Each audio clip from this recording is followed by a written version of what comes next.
Buen día a todos, agradezco su atención y les saludo con cariño en el amor del Señor, que nos une y nos identifica como hermanos, como pueblo de Dios. Agradezco que me acompañen orando y poniéndonos en las manos de nuestro Creador. Señor Dios nuestro, Padre amoroso y siempre fiel, qué imponente es tu nombre en toda la tierra. Eres soberano y omnipotente. Has puesto tu gloria sobre los cielos, has estado ahí siempre y tu reino no tendrá fin. Perdónanos, Señor, por cuanto te hemos ofendido y lo hemos hecho también con nuestro prójimo. Renueva tu misericordia el día de hoy de acuerdo a tu promesa de perdón y piedad. Ayúdanos, Espíritu Santo, a dominar nuestra carne, a reforzar nuestra fe, a contener los malos deseos, a permanecer santos. Gracias por revelarnos nuestras faltas y poder reconocer el mal en nosotros. Gracias por el arrepentimiento, porque en él está nuestra meditación y podemos ver tu grandeza, tu santidad y tu amor inmenso por nosotros.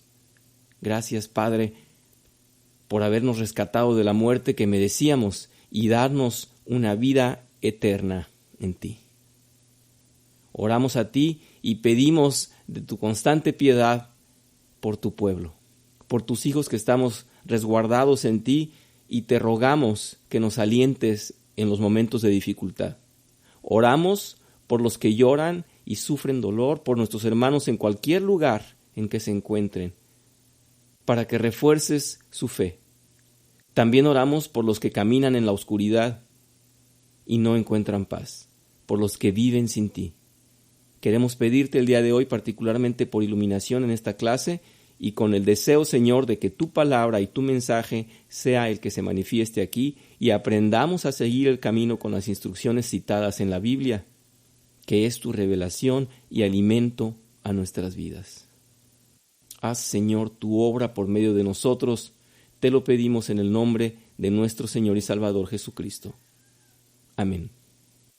Hermanos, ha sido muy inspirador, como siempre, leer los comentarios que algunos de ustedes me han escrito refiriéndose a la clase pasada. Es bueno saber que les aprovecha la clase y les hace reflexionar acerca de los puntos que se exponen.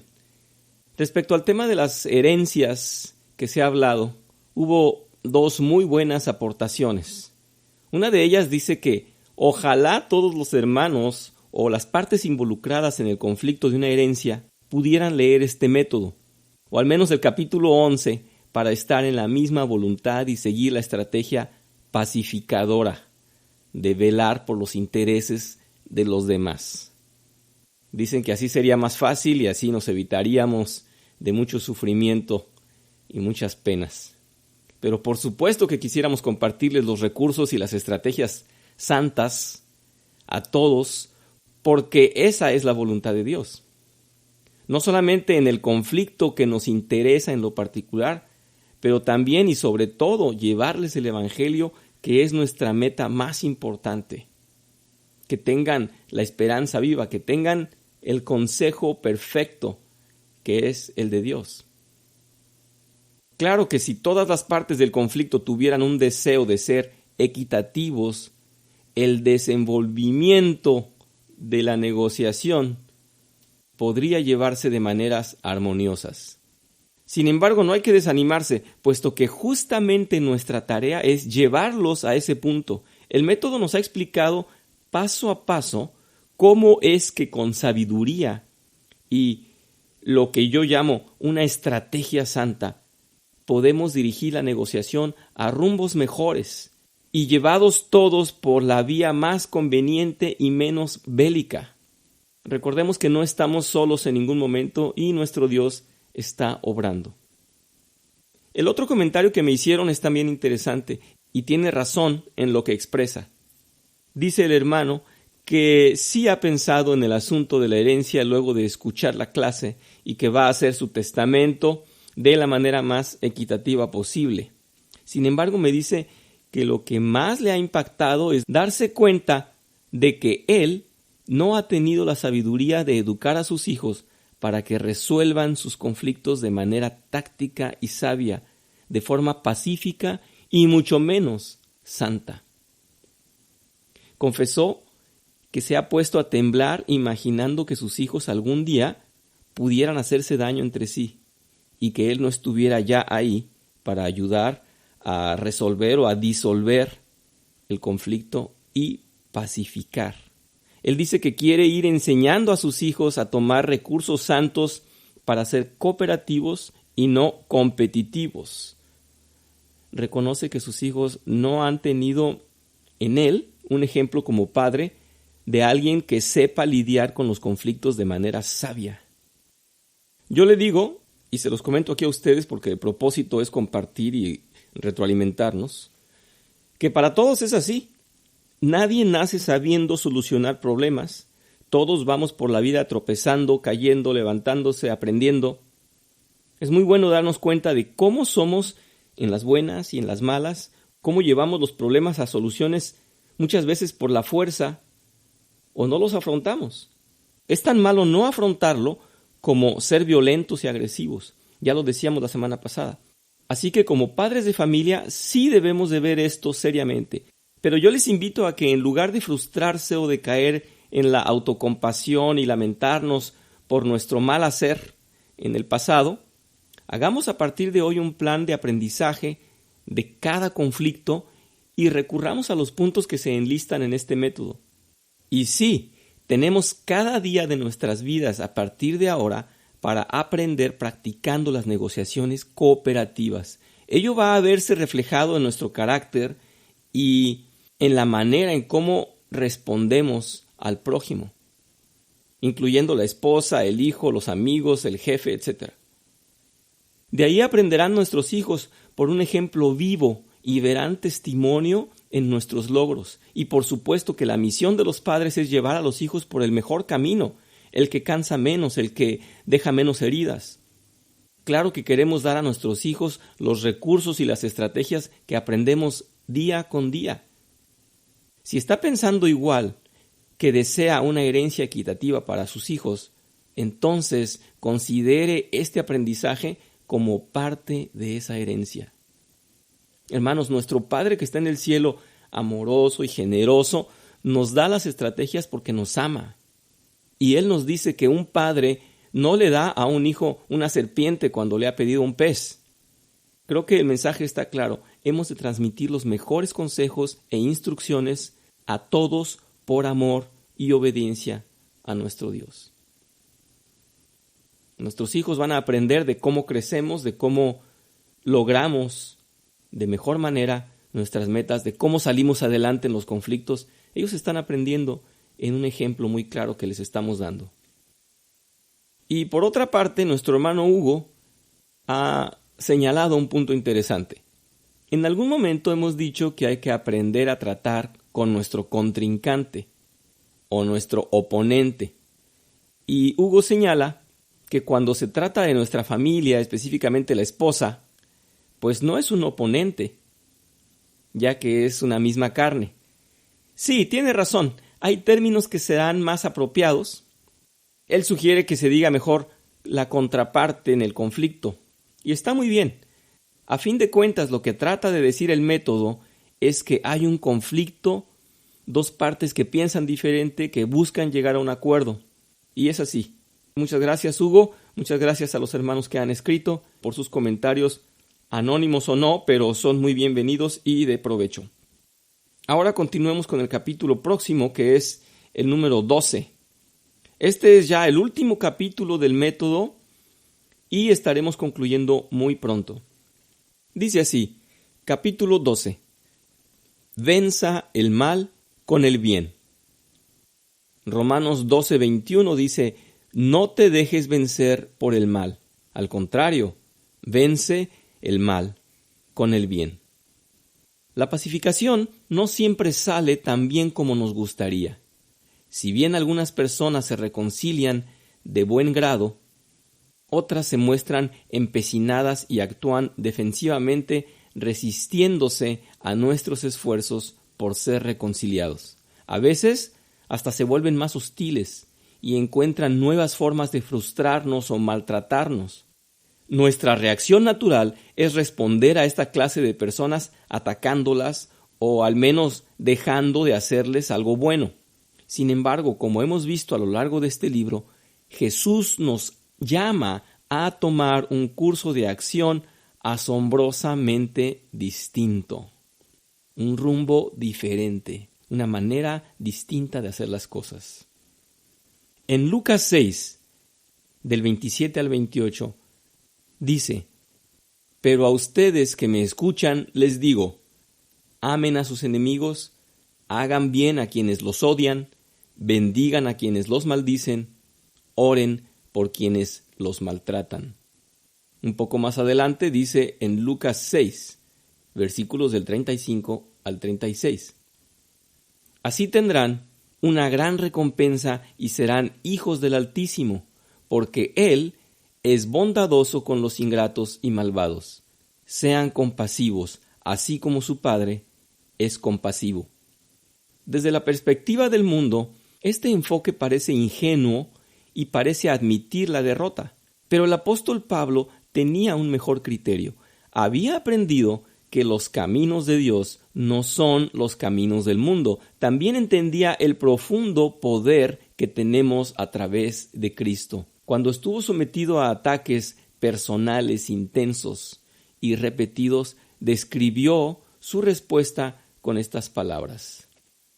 Vamos a leer 2 Corintios 10, del 3 al 5. «Pues aunque vivimos en el mundo, no libramos batallas como lo hace el mundo. Las armas con que luchamos no son del mundo, sino que tienen el poder divino para derribar fortalezas.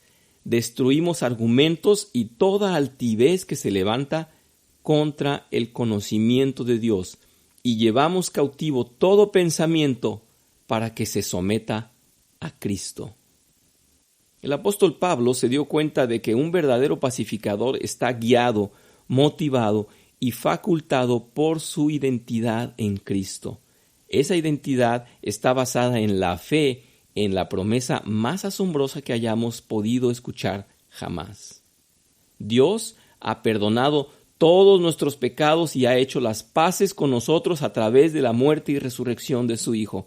Y Él nos ha dado la libertad y el poder para volvernos del pecado y del conflicto, para ser conformados a la imagen de Cristo y para ser sus embajadores de la reconciliación.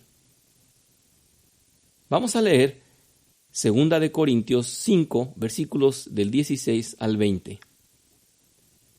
«Así que de ahora en adelante no consideramos a nadie según criterios meramente humanos. Aunque antes conocimos a Cristo de esta manera, ya no lo conocemos así. Por lo tanto, si alguno está en Cristo, es una nueva creación.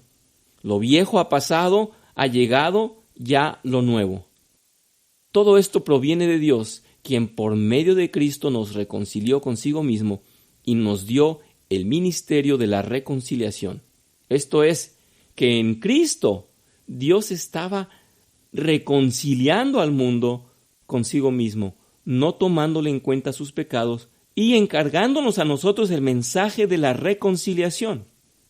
Así que somos embajadores de Cristo, como si Dios los exhortara a ustedes por medio de nosotros. En nombre de Cristo les rogamos que se reconcilien con Dios». Qué interesante y qué impresionante es el peso de esta palabra, la responsabilidad que nos está cediendo y que nos está demandando como hijos de Dios.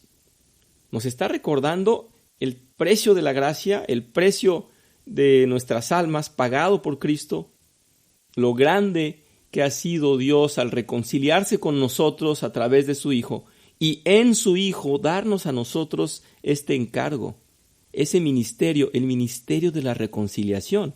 Estamos comprometidos, estamos involucrados, somos enviados, somos comisionados a llevar reconciliación.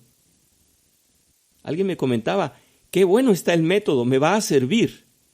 Yo también lo digo, nos va a servir a todos, nos está sirviendo a todos.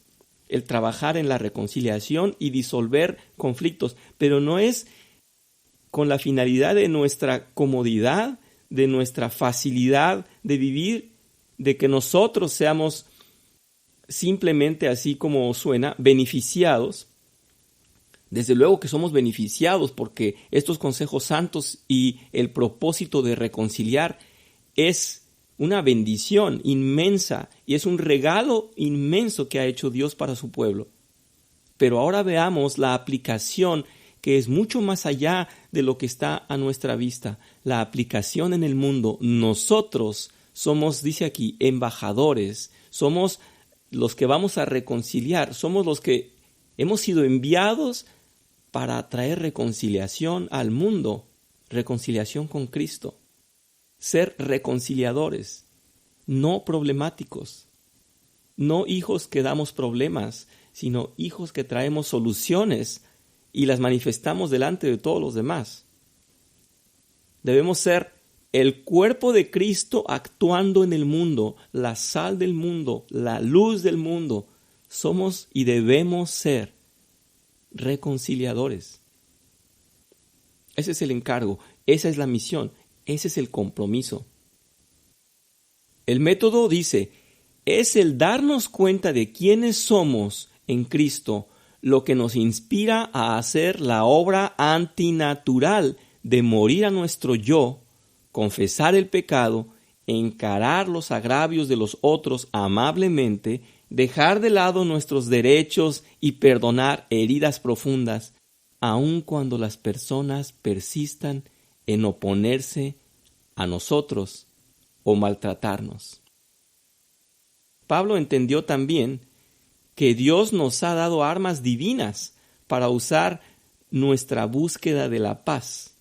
Estas armas incluyen los frutos que se describen en la Biblia y los cuales están a nuestro alcance, ya que encontramos en la palabra de Dios y la oración nuestras más valiosas armas. El Espíritu Santo nos lleva a un entendimiento superior al de este mundo. Él es Dios y da frutos en nosotros, tales como la verdad, justicia, fe, amor, gozo, paz, paciencia, amabilidad, bondad, fidelidad, mansedumbre y autocontrol. En el capítulo 6 del libro de Efesios, versículo 10 al 18, dice así: fortalézcanse con el gran poder del Señor. Pónganse toda la armadura de Dios para que puedan hacer frente a las artimañas del diablo. Porque nuestra lucha no es contra seres humanos, sino contra poderes, contra autoridades, contra potestades que dominan este mundo de tinieblas, contra fuerzas espirituales malignas en las regiones celestiales. Por lo tanto, pónganse toda la armadura de Dios para que cuando llegue el día malo puedan resistir hasta el fin con firmeza.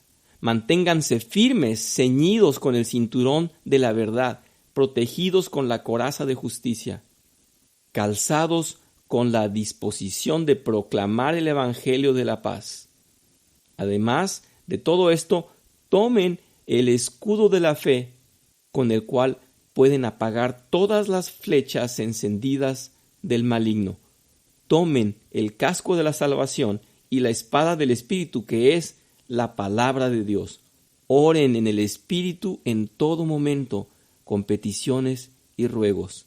Manténganse alerta y preserven en oración por todos los santos.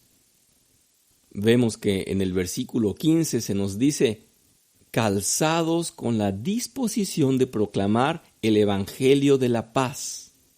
Debemos de ser pacificadores, debemos de proclamar la paz, practicar la paz, procurar y buscar cada día la paz. En el libro de Gálatas, capítulo 5, versículos del 22 al 23 dice: el fruto del Espíritu es amor, alegría, paz, paciencia, amabilidad, bondad, fidelidad, humildad y dominio propio. No hay ley que condene estas cosas. Para muchos, estos recursos y cualidades parecen endebles e inútiles al tratar con los problemas reales, pero estas son las mismas armas que Jesús usó para derrotar a Satanás y para conquistar el mundo. Vamos a ver la manera en que el Señor fue tentado y leamos entonces Mateo 4, versículos del 1 al 11. Luego el Espíritu llevó a Jesús al desierto para que el diablo lo sometiera a tentación. Después de ayunar 40 días y 40 noches, tuvo hambre. El tentador se le acercó y le propuso: si eres el Hijo de Dios, ordena a estas piedras que se conviertan en pan. Jesús le respondió: escrito está, no solo de pan vive el hombre, sino de toda palabra que sale de la boca de Dios. Luego, el diablo lo llevó a la ciudad santa e hizo que se pusiera de pie sobre la parte más alta del templo y le dijo: si eres el Hijo de Dios, tírate abajo, porque escrito está, ordenará que sus ángeles te sostengan en sus manos para que no tropieces con piedra alguna. También está escrito: no pongas prueba al Señor tu Dios, le contestó Jesús. De nuevo lo tentó el diablo llevándolo a una montaña muy alta y le mostró todos los reinos del mundo y su esplendor. Todo esto te daré si te postras y me adoras.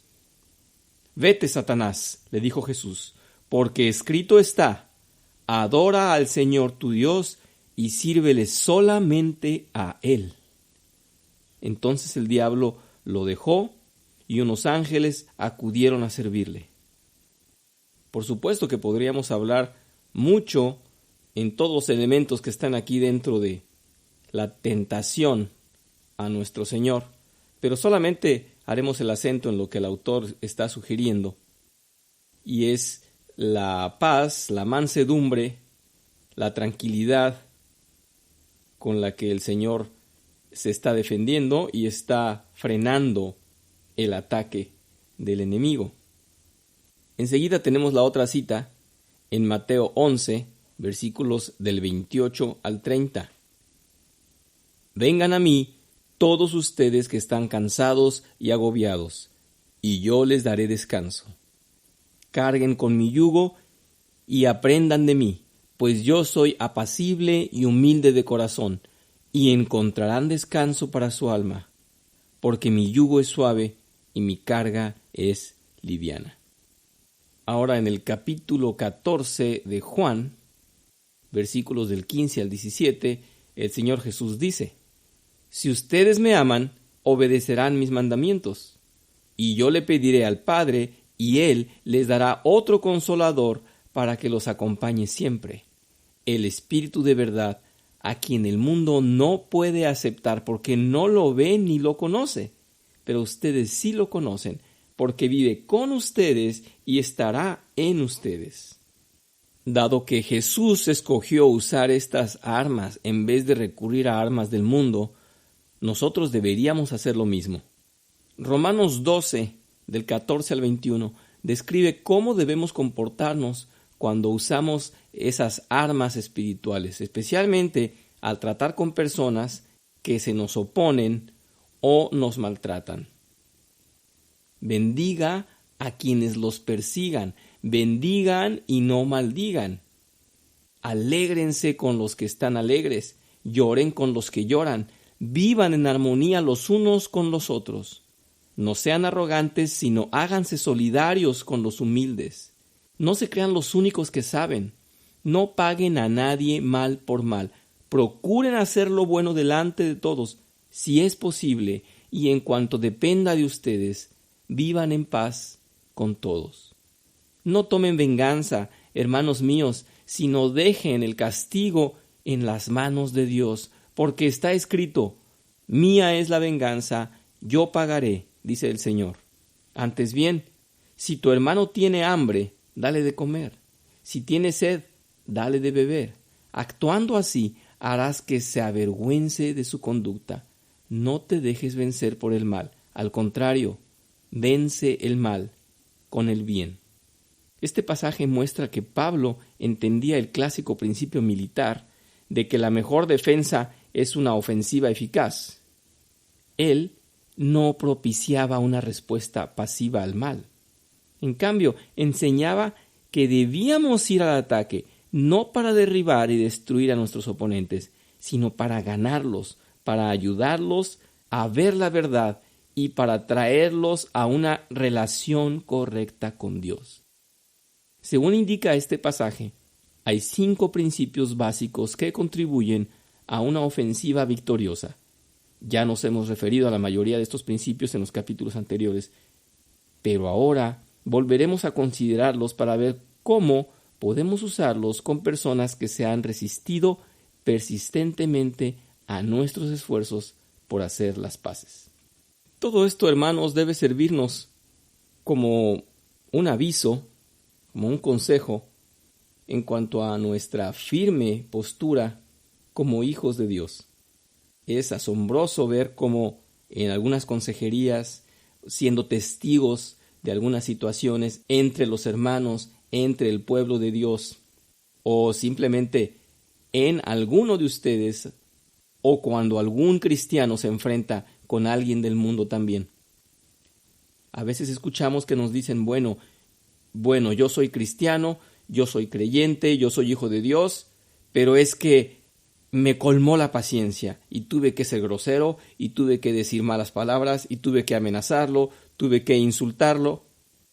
O pueden decir, es que yo no quería llegar a eso, pero él me llevó fuera de mis estribos, fuera de mis límites. Es que me llevó a donde yo no quería ir y ya no aguanté más. Bueno, pues no es válido para nosotros. Yo comprendo muy bien que algunos tenemos más resistencia que otros, algunos tenemos la sangre más caliente, estaremos listos a atacar de manera más inmediata o a reaccionar, pero por eso dice que tenemos un espíritu de dominio propio. Por eso todos estos consejos para tener una estrategia y no explotar, y no ir al extremo, y no contraatacar a la manera del mundo. Es lo que nos está enseñando aquí el método. El Señor Jesús no se defendió a la manera del mundo. Él pudo haber sometido a Satanás y decirle, ¿tú quién eres? ¿Tú quién eres? Yo te voy a aplastar. Yo soy superior a ti. Yo soy soberano. Tú has sido desterrado de mi reino. Le pudo haber dicho tanto. Pudo contraatacarlo a la manera del mundo. Porque Satanás es el príncipe de este mundo, es el que está gobernando este mundo. Y pudo haberlo tratado a su altura. Pero el Señor Jesús le habló firme con la palabra de Dios, humilde, sereno, y frenó los ataques. Vemos aquí el primer desglose de estos puntos que nos sugiere el método, que dice, controle su lengua. Empecemos por ahí. Cuanto más intensa se vuelve una disputa, más importante es que controle su lengua. Esto está en Romanos 12, versículo 14. Cuando está involucrado en un conflicto prolongado, podría verse tentado fuertemente a caer en el chisme, la calumnia y palabras insensatas, especialmente si su oponente está diciendo cosas críticas acerca de usted. Pero si reacciona con palabras hirientes o chismes, solo empeorará las cosas. Aun cuando su oponente hable maliciosamente en contra de usted, no responda de la misma forma. En cambio, haga todos los esfuerzos por transmitir gracia diciendo solo lo que es tanto verdadero como útil, hablando bien de su oponente cada vez que sea posible y usando palabras amables y gentiles, como escribió Pedro. En 1 de Pedro 3, versículo 9, dice, no devuelvan mal por mal ni insulto por insulto, más bien bendigan, porque para esto fueron llamados, para heredar una bendición. En 1 de Corintios capítulo 4, versículos del 12 al 13, señala, con estas manos nos matamos trabajando. Si nos maldicen, bendecimos. Si nos persiguen, lo soportamos. Si nos calumnian, los tratamos con gentileza. Se nos considera la escoria de la tierra, la basura del mundo, y así hasta el día de hoy, dice el apóstol Pablo. Hermanos, esto ya lo hemos comentado en alguna clase pasada, y yo les decía que a nosotros los cristianos ya no nos es permitido, ya no nos va de acuerdo aquella frase del mundo que dice, como me traten, trato. Es que me trataron mal, es que me insultó, es que es un abusivo, es que es un agresivo, es que es alguien que me llevó a perder los extremos. Ya no nos es permitido decir, si me trató mal, lo trato mal. Es que me voy a poner a la altura de la situación. Pues no, no es así.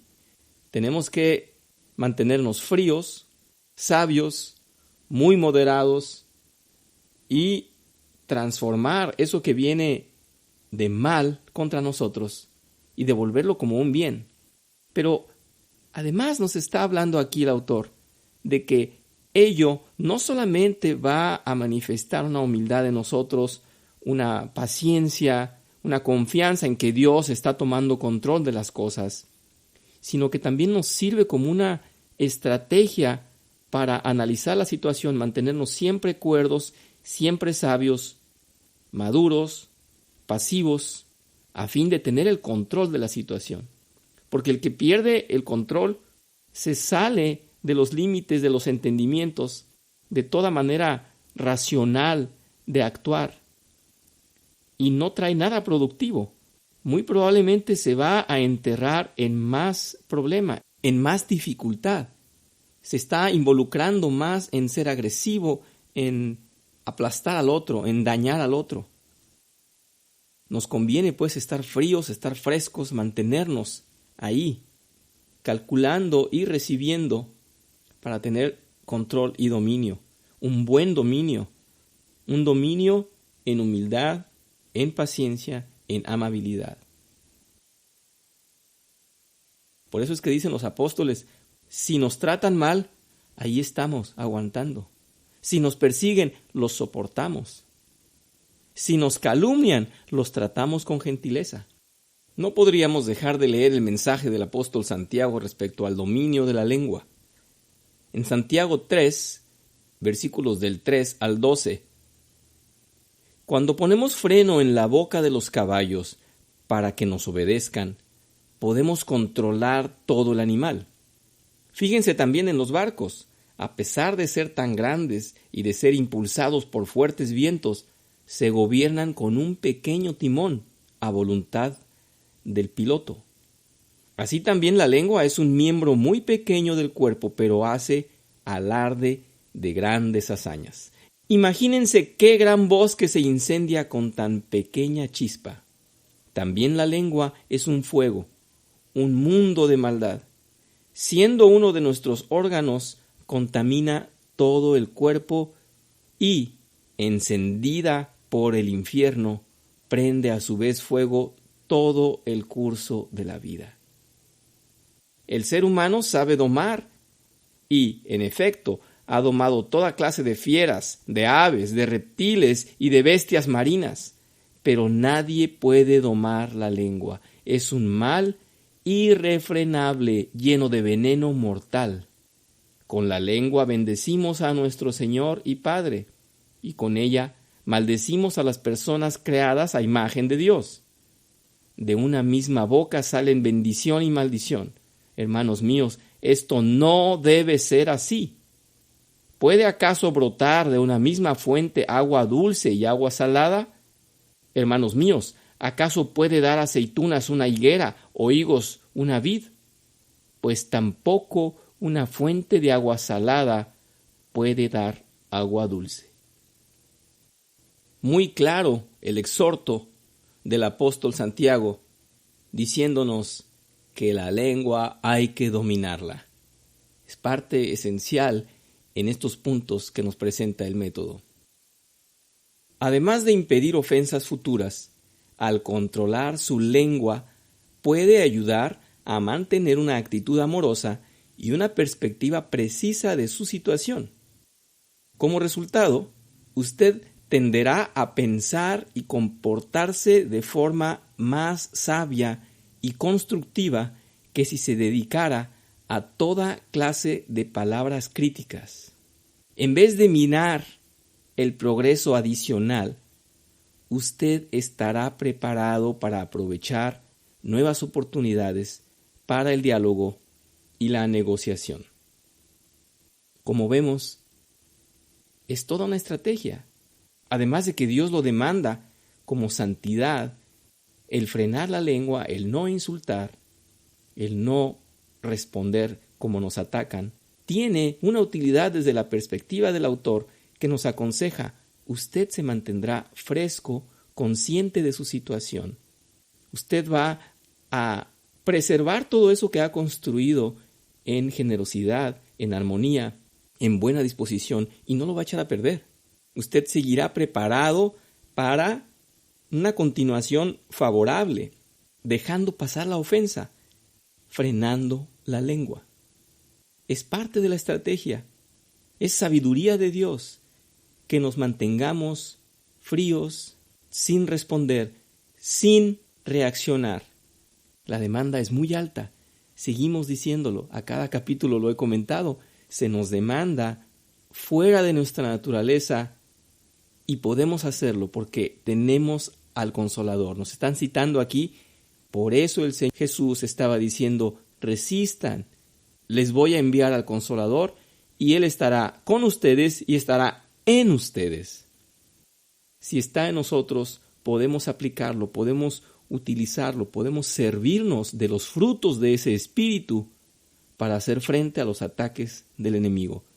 Este es el propósito de esta parte del capítulo 12.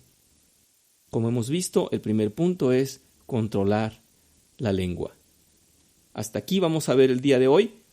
En la siguiente clase continuaremos con el punto que nos dice: busque consejeros piadosos. Los invito, hermanos, entonces a recapacitar sobre esto que hemos avanzado y a enviarme sus comentarios. Será seguramente de mucha bendición y algo edificante recibir los comentarios de ustedes. Acompáñenme a orar para despedir esta clase. Señor, agradecemos tu consejo en esta clase, el mensaje que das en tu palabra a tus hijos, en el cual nos preparas y nos llevas de la mano en los conflictos, poniéndonos como ejemplo la resistencia que han tenido los apóstoles y los consejos que ellos nos dan, experimentando esa gran ayuda que es el Espíritu Santo. Gracias, Señor, porque el día de hoy contamos con Él y Él está en nosotros y con nosotros. Gracias por recordarnos, Señor, que no estamos solos en un conflicto, que tenemos esos frutos a experimentar en carne propia. Que el gozo y la paz están siempre con nosotros enfrentando las dificultades. Tú nos has dado y nos has provisto armas muy importantes, muy altas, armas muy valiosas, muy poderosas, que no son las que usa el mundo, y con ellas podremos hacer frente a las batallas más difíciles. Gracias, Señor, por todos esos frutos del Espíritu, el amor, la alegría, la paz que experimentamos en ti, la paciencia que vamos fomentando cada día, la amabilidad que debe surgir de nosotros, la bondad que deberíamos de manifestar cada día, la bondad que debería identificarnos, la fidelidad del tamaño que no imaginamos, la fidelidad, la humildad tan difícil de practicar y el dominio propio. Gracias, Señor, porque nos das las armas y los recursos, las estrategias para salir victoriosos en un conflicto y transformar el mal a bien.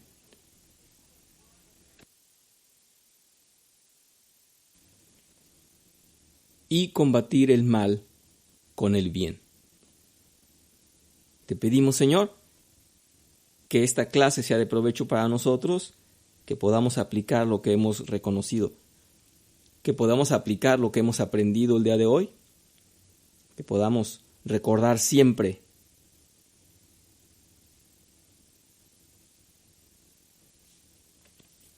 tu presencia en nuestras vidas y la ayuda del Espíritu Santo. Te pedimos, Señor, por tu iglesia, porque nos sigas acompañando y nos mantengas unidos a ti, sabiendo que tú eres fiel y cuidas a tu pueblo. Bendícenos, Señor. Te lo pedimos en el bendito nombre de nuestro Señor Jesucristo. Amén.